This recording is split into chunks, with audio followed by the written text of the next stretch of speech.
With Diddy locked up and denied bail twice under charges that include phrases like freak-offs and 1,000 bottles of baby oil. It's crazy to see a figure so powerful in the history of hip-hop for the past few decades, the label CEO who has relationships and stories with everyone, finally get taken down by the feds. And with that, it seems like we're going to be hearing a lot more of those stories about everyone in the rap industry very soon. But rap is a genre full of artists who speak their mind, who aren't afraid to call each other out. And despite Diddy's power and influence, plenty of artists associated with him have been making these accusations for years. Nas famously took these shots at Diddy in his Jay-Z diss, Ether.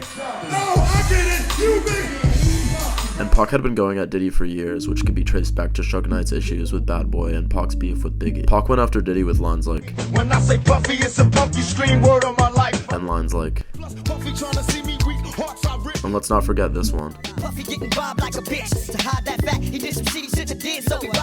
Pac even depicted Diddy as a cross-dresser on the back cover of his Machiavelli album. Rappers who've been able to distance themselves from the industry like Mace have been giving us hints for years. Well, P. Diddy's supposed to be releasing a gospel album. What came to your mind when you heard that?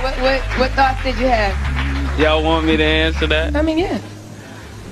I mean, can RuPaul put out a gospel album? But why has nobody come out and called Puff out more directly? Why did the whole industry keep it kind of secret, and when they did talk about something, laugh about it and move on? What? You say, I like when you do it like that, Daddy. When you scrambling and scraping for shit. Hey, man.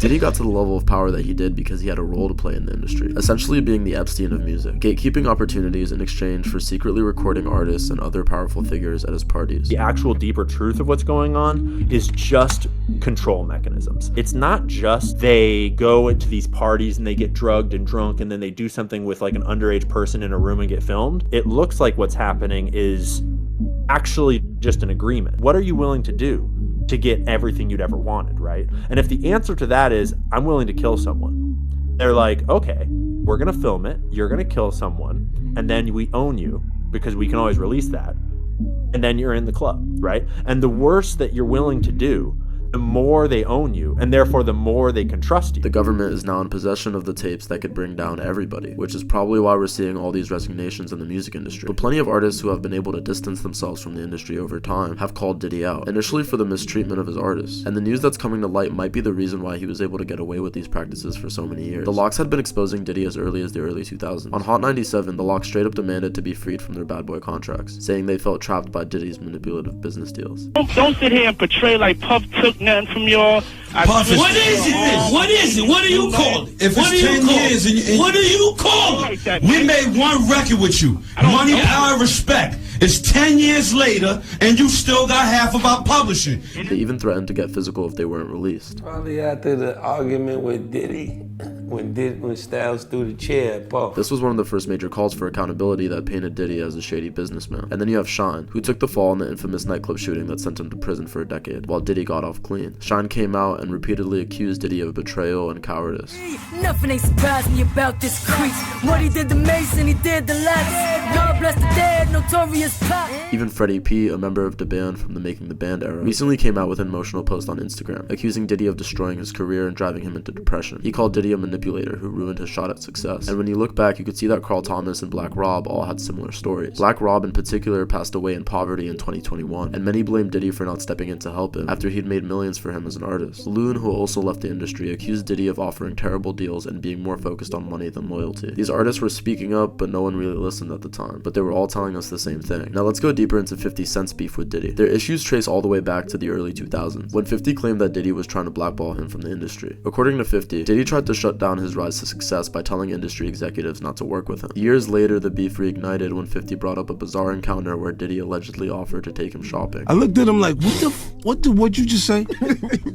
Let me move, man, before I do something. You gonna make me mess up the way. In response, Diddy tried to downplay the beef, but 50 never let it go. 50 continued to troll Diddy on social media, calling him fruity and constantly referring to rumors about Diddy's wild party. 50 was even hinting that Diddy might have had a role in Biggie's death. Who shot Biggie's moms? We don't get them, they gon' kill us all. Man, Puffy know who hit that nigga, man, that nigga so. Fast forward to this year, and Eminem added fuel to the fire with his track Fuel with J.I.D. Wait, he didn't just spell the word rapper and leave out a P, did he? Now looking back, we could see how Eminem was calling him out for what he's on trial for now. But in the lines that follow, he also kind of implies that Diddy had a hand in the deaths of both Biggie and Tupac. RP, rest in peace, Biggie and Pac, both of y'all should be living nothing. Yep. Eminem's alluding to his possible involvement in orchestrating these killings even decades later. But I ain't trying to beef with him, cause he might put a hit on me like KVD. Get him. Now back to how Diddy's been getting away with all of this. Ye and Puff's exchanges from 2022 might be important to look back at to understand it. The first moment to look at is this clip from Ye on Drink Champs in 2022. Anyway, and the reason why you got talk is because you did a deal, you fucking fed.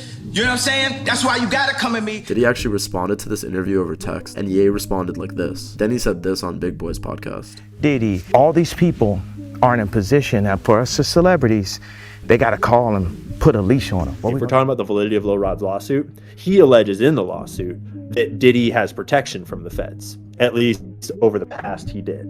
And he alleges that they covered up this murder, a couple murders in the past. And we know about the Shine murder. There's a lot of rumors and allegations in the industry about how Shine took the rap.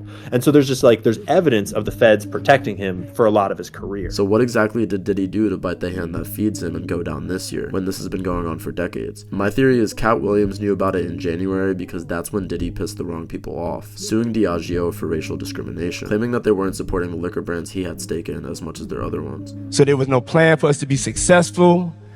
There was no equal treatment. The other brands, they had Agave Planet. They had no Agave Planet for me. And sometimes you have to go check even your partners to see what's really going on. And so when I saw that, I was like, nah, I'm gonna fight because it's bigger than me. It's about not just me, it's about we, it's about all of us. I chose my purpose over profit. And that's the whole DeLeon situation. When you see him go to DeLeon is when you see him have some issues. It gets bad. You know, and these people have really strong relationships. Don't think that the civil case doesn't turn into a criminal case faster because he's making them uncomfortable. Now, I don't think Kendrick predicted the arrest, but I don't doubt that he knew it was coming. Diddy himself moved to New York to cooperate with authorities, and in the days leading up to the arrest, around when Kendrick dropped his Untitled track on Instagram, Diddy was showing up in public around New York from Central Park to Harlem. If Diddy goes down and his affiliates and enablers go down with him, then Kendrick's prediction on this song that the party was about to die, that the industry was about to reset, would be spot on. And we're seeing that with all these resignations and labels dropping their artists. Diddy is also on watch for deleting himself, so there's also a good chance things go down the same way they did with Epstein. He's silenced before he gets the chance to bring everyone down with him. If that happens, will things just continue as normal with the government in possession of all the career-ending blackmail that Diddy once held? Will anything really get better by just getting rid of Diddy? We'll just have to wait and see.